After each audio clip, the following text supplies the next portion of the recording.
Good afternoon all of you. Welcome to Anjan TV one news. పప్పుల చీటీ పేరిట ఎల్ఐసి మరియు కొన్ని రకాల స్కామ్లంటూ మోసపోయామని జర్నలిస్ట్ అసోసియేషన్ ఆఫ్ యూట్యూబర్ సంఘానికి ఆవేదన వ్యక్తం చేసిన స్థానిక మహిళలు. ఆంధ్రప్రదేశ్ విశాఖ జిల్లా కేంద్రంలో సూర్యనగరం నందు పప్పుల చీటీ పేరిట ఎల్ఐసి మరియు కొన్ని రకాల స్కామ్లంటూ మోసపోయామని జర్నలిస్ట్ అసోసియేషన్ ఆఫ్ యూట్యూబర్స్ సంఘానికి వచ్చి స్థానిక మహిళలు వారి ఆవేదన వ్యక్తం చేయడం జరిగింది. ఈ నేపథ్యంలో జై యూనియన్ వ్యవస్థాపకులు సంజయ్ రెడ్డి వీరి సమస్య పట్ల స్పందిస్తూ ప్రభుత్వ దృష్టికి, దీనికి సంబంధించిన అధికారుల దృష్టికి తీసుకెళ్లి సమస్య పరిష్కారానికి అవకాశం చేస్తామని తెలియజేశారు. గ్రేటర్ విశాఖపట్నం సూర్యనగర్ 49వ వార్డు కంచరపాలెం ఐటీఐ జంక్షన్ పరిధిలో స్థానిక మహిళలందరూ కూడా పప్పుల చీటీ పేరిట ఎల్ఐసి మరియు కొన్ని రకాల స్కామ్లు అంటూ ఒక వ్యక్తి దగ్గర 30 లక్షల రూపాయల వరకు మోసపోయామంటూ జర్నలిస్ట్ అసోసియేషన్ ఆఫ్ యూట్యూబర్స్ సంఘానికి వచ్చి వాళ్ళ యొక్క ఆవేదన తెలియజేయడం జరిగింది. అసలు ఏం జరిగింది ఏంటి అని వారి వద్దకు వచ్చి తెలుసుకునే ప్రయత్నంలో భాగంగా ఈరోజు అసలు ఏంటి ఈ పూర్తి వివరాలు వారి ద్వారానే మనం తెలుసుకునే ప్రయత్నం చేద్దాం.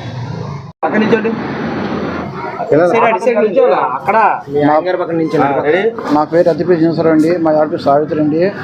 ఒక 2019 చొక్కొక్క నాగేశ్వరాన్ని పరిచయం అయ్యండి. అది మైనర్ అబ్బాయి ద్వారాగా మేము నా పరిచయం అండి. అబ్బాయి అతను మైనర్ అబ్బాయి అన్న చిన్న మీ 20 లక్షల సీటీ 10 లక్షల సీటీని చొక్కొక్క నాగేశ్వర శీలనగర్లని ఆయన బాగా ఇస్తాడు చేస్తాడు అని అన్నారండి. మా నమ్మకంగా మేము సీట్ అతను వేసమాట. వేసిన తర్వాత కొన్నాళ్ళు బాగా లావాదేవీలు ఉండేవండి, బాగా ఉండేదండి. కరోనా వచ్చిన తర్వాత నుంచి ఆయన ఎల్ఐసి కట్టించానండి. తర్వాత 300 కార్డు కట్టించానండి. తర్వాత ఓస్మోస్ అట, తర్వాత మోడీ కేర్ అట, మేము వేరు వ్యాపారం చేశారన్నమాట. మా ద్వారాగా ఇంకా అందరి దగ్గర కట్టించుకున్నారండి. ఆ ప్రజలందరూ మిగతా జనాలు కూడా నాకు వచ్చి పీకుతున్నారండి. ఆయన వల్ల మేము చాలా ఇరిగిపోయింది. ఆయన వల్ల మేము 30 లక్షలు ఇరిగిపోయాం సార్. పప్పు చీట్లని ఎల్ఐసి అని అన్నీ కట్టించాడండి. కట్టించిన తర్వాత ఇప్పుడేమో 700 ఇవ్వాలి అలాగా గత 400 పెట్టి అలాగా కింద చెప్తున్నానండి. చెప్తే మేము ఆల్రెడీ మేము స్పందన పెట్టడం జరిగింది. ఆల్రెడీ కమిషనర్ పెట్టడం జరిగింది. కలెక్టర్ కూడా పెట్టాం సార్. ఆల్రెడీ కలెక్టర్ గారి నుంచి మా ఏసీపీ ఆఫీస్ వచ్చింది. ఏసీ ఆఫీస్ నుంచి మళ్ళీ కందరం పోలీసుకి వచ్చిందండి. అయిపోయింది. మళ్ళీ మీరు రీసెంట్గా మళ్ళీ కంప్లీట్ ఇస్తే 2024లోని మన కందరపం పోలీసు కంప్లీట్ ఇస్తే కంప్లీట్ అదేమించి పాత సిఈ గారు ఏమించి సిపికి పెట్టాము. సిపి నుంచి 2024 పిలిచారు. పిలిచిన తర్వాత నుంచి ఇప్పుడు సిపి గారు ఏమించి మనం పిలిచి అడగడం జరిగింది. జరిగిన తర్వాత ఏమించి మీ 5th తరంకి వెళ్ళిపోయినా చెప్తే 5th తరంకి సిపి గారి ఫైల్ వచ్చి ఇక్కడికి నెల అవుతుందండి. మా కందరపోవడానికి వచ్చి ఆ సిపి గారి ఫైల్ ఇచ్చిన తర్వాత నుంచి ఇక్కడ రైట్ సతీష్ అని ఆయన ఉన్నారండి. ఆయన గవర్నమెంట్ అన్నాడు పిలిపించలేదండి. ఇప్పుడు ఏంటంటే ఈ తోడుదండి బజ్జు అరుణ్ కుమారి, చొక్కొక్క నాగేశ్వరరావు, చొక్కొక్కల చింతల్లి, తర్వాత బజ్జు అరుణ్ కుమార్ ఆయన కొద్దిగా స్కామ్ అంటారు. మాకు మాత్రం న్యాయం జరిగి చూడాలి సార్. మాకు మాత్రం మా డబ్బులు మాకు వచ్చేట్టు చూడండి సార్. మాకు ఈ పిల్లలతో సార్. మాకు 2 పిల్లలండి. మాకు కెరీర్ ఆడుకున్నారండి వాళ్ళు. మా ఏందో దయించి మా డబ్బులు మాకు ఇప్పించేట్లు చూడండి సార్. మాకు ఇస్తున్నారు అన్నారండి. అందుకోసం అయితే ఆయన ద్వారా పరిచయం సార్. మా ద్వారా ఉండండి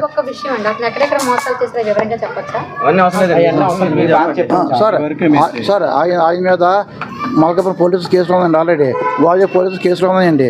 మా పెద్ద పోలీసులు కూడా కేసులు ఉన్నాయండి చొక్కొక్క నాగేశ్వరం మీద. కానీ బజ్జు అనుకుమార్ చాలా కేసులు ఉన్నాయండి. కానీ ఎవరు పట్టించుకోవట్లేదు సార్. చాలా పట్టించుకోవట్లేదు. వాళ్ళు ఇప్పటికైనా సిపి వారికి వెళ్ళి గవర్నమెంట్ దృష్టిలో పెట్టి ఇంకా వీరి వల్ల మిగతా జనాలు కూడా మోసపోకూడదు అని లాక్ చేస్తే అందరూ. సావిత్రి, సూర్యనగర్ 1 కంచరపాలెంలోని పుట్టి పెరిగిన ఏరియా అది. ఇక్కడ అద్దెకి మాత్రం 13 సంవత్సరాలు పెట్టి ఉంటున్నాను పెళ్ళైన తర్వాత. అయితే గత ఇన్ని సంవత్సరాల్లో కూడా నా కెరియర్ చాలా బాగుండేది. 2019 వరకు. 2019లో మా తోటకోళ్ళ కొడుకు శ్రీను అని ఒక అబ్బాయి ఇలాగా శీలానగర్లోని చీటీలు అవి బాగా హైలైట్లో చేస్తున్నారు. అతని పేరు నాగేశ్వరరావు, చొక్కాకుల నాగేశ్వరరావు ఆయన పేరు. చాలా బాగా చేస్తారు, మీరు వేసుకుంటారని ఫస్ట్ 5 లక్షల చీటీ కల్పించారండి. బాగానే ఇచ్చారు ఆయన. తర్వాత బాగా ఇచ్చిన తర్వాత అతను అంటే మధ్యతరగతి కుటుంబ వాళ్ళు ఉంటారు కదా, అలాంటి వాళ్ళు గ్యాదరింగ్ చేసిన ఒక టీం అని మాకు తెలియక వాళ్ళలో మేము పడిపోయామాట. వాళ్ళు మొత్తం 5గురండి. బొజ్జ అరుణ్ కుమారి, అతని భర్త గంగాధర్, చొక్కాకుల నాగేశ్వరరావు, అతని భార్య పేరు చిన్నతల్లి, అలాగే కృష్ణ గాజువాకులు ఉంటారండి. వీళ్ళు 5 ఒక టీం అనమాట. అంటే మధ్యతరగతిలో ఉండేవాళ్ళని పప్పుల చీటీలని, తర్వాత డబల్ డమాకా అని, 5 లక్షల చీటీ, 10 లక్షల చీటీ అని, క్యాష్ కూడా మధ్య తరగతి ఉన్న వాళ్ళకి మీకు ఇలాగా ఇంట్రెస్ట్కి మాకు కావాలండి 3 నెలలు ఇచ్చేస్తాం, మీకు ఏం ప్రాబ్లం లేదు, పిల్లలు చిన్నపిల్లలతో ఉన్నారు కదా మీకు ₹1 వస్తుంది అన్నట్టుగా ఎరేస్తూ అందరి దగ్గర డబ్బులు వసూలు చేస్తూ, అలాగే చీటీలు అందరి దగ్గర కూడా కట్టించుకుంటూ అలాగలా నడుపుతున్నారండి. అది మాకు 2019 నుంచి 2020 వరకు వ్యవహారం అలా జరిగిందండి. ఈ విషయం మాకు నిజంగా తెలియక ఇందులో దూరిపోయాం అన్నమాట. తర్వాత ఈ చీటీలు 25 లక్షల చీటీ ఒకటి కల్పించుకున్నారు. తర్వాత డబల్ డమాకా ఒకటి శీలానగర్లోనేమో మొత్తం అందరి దగ్గర మొత్తం ఫ్లాట్లో అందరి దగ్గర డబ్బులు వసూలు చేసి, ఏరియా పేరు నాతయ్యపాలెం అండి, అక్కడేమో మోడీ కేర్ అని ఒక ఆఫీస్ పెట్టాడండి. అక్కడ చీటీలు డ్రారు ఈ స్కీమ్ సార్ 2019లోని ఈ స్కీమ్ స్టార్ట్ చేశాడండి. ఇవి మా చుట్టుపక్కల అందరికీ కూడా నేను అందరి దగ్గర వసూలు చేసి మొత్తం అందరికీ కూడా వసూలు చేసి మేము ఒక్కొక్కరికి 7,000 చెప్పిన మేము క్లియర్ చేసాం. అక్కడెక్కడ వడ్డీలు తెచ్చి చేస్తే ఆ తర్వాత మేము అడిగాం, అలా కాదండి ఇలా కట్టించారు, మాకు ఇబ్బందిగా ఉంది, మాకు ఏదైనా ప్రూఫ్ కావాలంటే ఈ ప్రూఫ్ కింద ఇదేమో ఇచ్చారండి, ఈ చెక్కు నోటు మీకు హామీగా ఉంచుకోండి, నేను తర్వాత మీకు ఏదో విధంగా నేను చూసిస్తాను, కరోనా లాక్డౌన్ వల్ల కొంచెం మాకు ఇబ్బందిగా ఉంది, లేదని నేను ఇస్తానని చెప్పి ఇది ప్రూఫ్ ఇచ్చాడండి. నెక్స్ట్ ఏమొచ్చి వేరే ఒక బొచ్చారుకు మరి ఇగో అండి, ఇప్పుడు ఇంతకీ మెయిన్ హెడ్ అయితే ఈయనండి, చొక్కాకల నాగేశ్వరరావు, వాళ్ళ ఆవిడ పేరు చిన్నతల్లి. ఇది ఒక వీళ్ళిద్దరు భార్య భర్తలండి. అయితే అతని పార్ట్నర్ అండి, ఇతని పేరు కృష్ణ. ఇతను గాజువాకలోనేమో ఫర్నిచర్ షాప్లోనే ఉంటారండి. ఇతను కూడా ఇలాంటి స్కీమ్స్ నడుపుతున్నాడండి, అక్కడ ఆల్రెడీ నడుపుతున్నాడు ఆయన. తర్వాత ఈ బొజ్జ అరుణకుమార్ అన్న ఆవిడ ఇతనికి హెడ్ అనమాట. ఈవిడ ఇలా ఆయన ఫోటో అయితే మన దగ్గర సంపాదించలేకపోయాము. ఈవిడ మాత్రం ఊరందరినీ ముంచింది 7 కోట్లు మ్యాక్సిమం ఈవిడ. ఈ విషయం మాకు నిజంగా తెలియదు. ఈవిడ ఇప్పుడు 5 లక్షలు మా దగ్గర క్యాష్ మా దగ్గర వేరే వాళ్ళ దగ్గర పెట్టి తీసుకొని ఈ 5 లక్షల క్యాష్ కూడా ఈవిడే తీసుకుందండి. మొత్తం అన్నింటిలో ఇలాగ దగ్గర 30 లక్షలు లాస్ అయిపోయామండి. 30 లక్షలు కూడా మా వీధిలో అందరి దగ్గర కొంచెం అమౌంట్ తెచ్చి కొంచెం క్లోజ్ చేసుకున్నాం. అయితే ఒకరోజు పిలిపిస్తే ఇంటికి వచ్చారు. మీరు చేసిన తప్పు ఏంటంటే ఒక వీడియో కానీ ఏది కానీ గుడ్డిగా నమ్మేసాం, అందుకే ఈరోజు ఈదులు పట్టాం ఇలా చిన్నపిల్లలతో తిండి తిప్పలు లేకుండా. అయితే ఇప్పుడు ఏమంటాడంటే లేదండి ఇస్తానని చెప్పి అలా సంవత్సరాలు వెళ్ళగొట్టేసాడండి. ఆ తర్వాత మేము ఫిత్రాడు పోలీస్ స్టేషన్లో ఏమొచ్చి స్పందనలో పెట్టాం. అప్పుడు వైఎస్ఆర్ సార్ ఉండేవారండి, అప్పుడులో పెట్టామాట. ఆ సీఏ గారు పిలుస్తాను అదో చేస్తానని ఆయన అయితే బాగానే చేస్తున్నారు, కానీ ఈ వెనకడున్న వాళ్ళు మాత్రం అలా తిప్పారు. అది కొన్ని సంవత్సరాలు లాగించారు. ఆ తర్వాత ఫిత్రాడు పోలీస్ స్టేషన్లో ఇవ్వండి మళ్ళీ ఫిర్యాదు చేశాను. అది అలా చేస్తాను చెప్పి అలా కొన్నాళ్ళు నడిపారు. ఇలాగ మళ్ళీ సంస్థ మారింది కదండి, అదే చంద్రబాబు నాయుడు వచ్చారు. తర్వాత మళ్ళీ సిపిలో కూడా పెట్టుకున్నామండి. అది పెట్టి ఇప్పటికి ఇంచుమించు నెల అవుతుందండి. ఫైలు వచ్చేసి ఇక్కడికి ఎవిడెన్స్ లేవని ఒకలో పక్కన పెట్టాడు. పిలుస్తాను కంగారు ఏముంది చేస్తాను. మొత్తం మీద మాకైతే న్యాయం చేయట్లేదండి. కలెక్టర్ వరకు కూడా వెళ్ళామండి. సిపిలో సార్ వారే వాళ్ళకి ఎఫ్ఐఆర్ వేసి స్వయంగా సీఏ గారితో మాట్లాడారు. ఇచ్చేసాను నా అబ్బాయి అంటున్నాడు కదా, అతను అంటున్నారు కదా, మరి ఇచ్చేసినట్టు ఎవిడెన్స్ ఏంటి? ఆ అమ్మాయి ఇవ్వలేదని ఇన్నిసార్లు ఏమో పిల్లలతో నాళ్ళు ఇలాగ మీడియాలో ఆటలు ఎందుకు తిరుగుతుంది? ఇవ్వకపోతేనే కదా రోడ్డుకి పడతారు ఒక ఆడది, లేకపోతే ఇంట్లో అందరిలాగా ఉండదా? మరి ఆవిడకి న్యాయం చెయ్యాలి కదా, ఎఫ్ఐఆర్ చేయండి అని చెప్పి ఫిత్రాడు పోలీస్ స్టేషన్కి ఆల్రెడీ పంపించారండి. కానీ అలా అసలు స్పందించట్లేదు. మొన్న కూడా వెళ్ళామండి, మన శనివారం కూడా వెళ్ళాం, మన శుక్రవారం కూడా వెళ్ళాం. సీఏ గారు అయితే పిలిపిస్తాను బాబు ఉండండి మరి బందోబస్తుకి వెళ్ళారు కదా అనేసి అంటే అందరూ ఇప్పటివరకు వెయిట్ చేసామండి.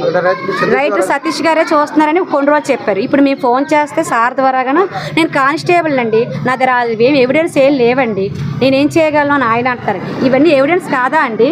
ఇవన్నీ ఎవిడెన్స్ కాదా అంటే జనాలందరూ వెళ్ళిపోయి స్టేషన్కి వెళ్ళిపోయి పడిపోతాను ఆ ఎవిడెన్స్. మాకైతే న్యాయం ఎక్కడా జరగట్లేదండి. ఏదో విధంగా మీరే న్యాయం చేస్తారని ఈరోజు నేను మధ్యతరగతి ఆడపిల్లగా ఉండి సిగ్గు విడిచి పిల్లలతో ఉండి కూడా బయటకు వచ్చి చెప్పుకుంటున్నానంటే మీరు కొంచెం న్యాయం చేస్తారండి. ఇప్పుడు ఈ రోజులో అనుకోరు, కానీ నా ప్లేస్లో ఎవరైనా ఉంటే పాటి ఉరేసుకుని చనిపోతారండి. కానీ నేను ధైర్యంగా అన్నీ నిలబడి చేస్తున్నాను. నాతో పాటు ఈయన గారు కూడా అందులో బాధితులండి. ఆయనకి ఈయన పేరు రాజారావు గారు అండి. ఇందులో బాధితులు మొత్తం 120 మంది కట్టామండి. అందులో 80 మందికి ఇవ్వలేదండి ఆయన. కానీ ఇలాగా మధ్యతరగతి ఆడవాళ్ళు అయితే ముందుకు రారండి. అమౌంట్కి అయితే మాత్రం మధ్యన కట్టించావు కదా అని మమ్మల్ని పీకడానికి అయితే ఉంటారు కదండి. 40 మందికి క్లియర్ చేయలేదు. 80 మందికి మేమే క్లియర్ చేసాం. మేమే క్లియర్ చేసాం. 120 మందిలో 80 మందికి మేమే క్లియర్ చేసాం. చేసుకున్నారు. ఇంకా 40 మందికి ఇంకా క్లియర్ చేయలేదు. కానీ ఆ 120 మందికి అవతల వాళ్ళు క్లియర్ చెయ్యాలి. ఇమ్మని అడిగితేనేమో కొన్నాళ్ళు మాత్రం బాగానే చెప్పారండి. ఫోన్లో కొన్నాళ్ళు రెస్పాండ్ అయ్యి ఇస్తానని చెప్పి అంటే రోజులు వెళ్ళగొట్టడం అనమాట. అది మమ్మల్ని అలా మగ్గిపెట్టడం అనమాట. మాకు ఆ విషయం తెలుసుకునేటప్పటికి చేయి దాటిపోయింది. ఇలాంటివి మాకు ఎప్పుడు ఏ రోజు పడలేదండి. ఇది ఏంటంటే అవగాహన కూడా మాకు లేదు.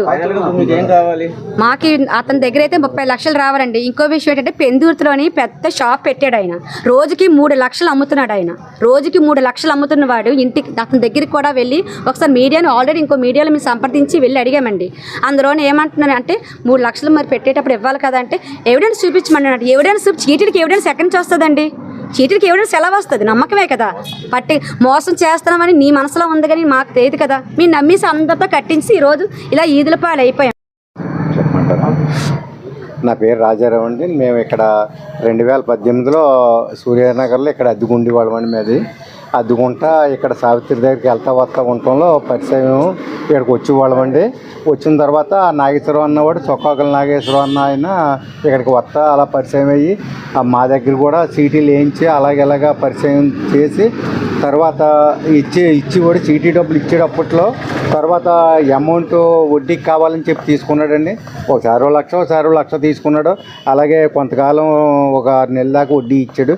తర్వాత మళ్ళీ ఇస్తానని చెప్పి ఒక 2 లక్షలు ఒకసారి 2 లక్షలు ఒకసారి 2,50,000 ఒకసారి మొత్తం 6,50,000 దాకా తీసుకుని మొత్తం మీద ఇదిగో ఇస్తాను అదిగో ఇస్తానని 3 సంవత్సరాలు తిప్పాడు. 2020 నుంచి తిప్పి మీరు తర్వాత ఏంటి పొజిషన్ ఏంటని అడుగుతుండే లీగల్గా వెళ్ళని అంటున్నాడే తప్ప ఏ ₹1 ఇస్తలేదు. దాని గురించి అదే కాకుండా మళ్ళీ ఆడు 6,50,000 తీసుకున్నది కాకుండా మళ్ళీ బొజ్జ అరుణ్ కుమార్ దగ్గర మధ్యలో ఈ ఆవిడ దగ్గర పరిచయం చేసి తీసుకెళ్ళి ఒక 12 లక్షలు ఒకసారి 2 లక్షలు ఒకసారి 4 లక్షలు ఒకసారి 3 లక్షలు మొత్తం అలాగా ఒక 12 లక్షల వరకు ఇప్పించాడు బొజ్జ అరుణ్ కుమార్కి.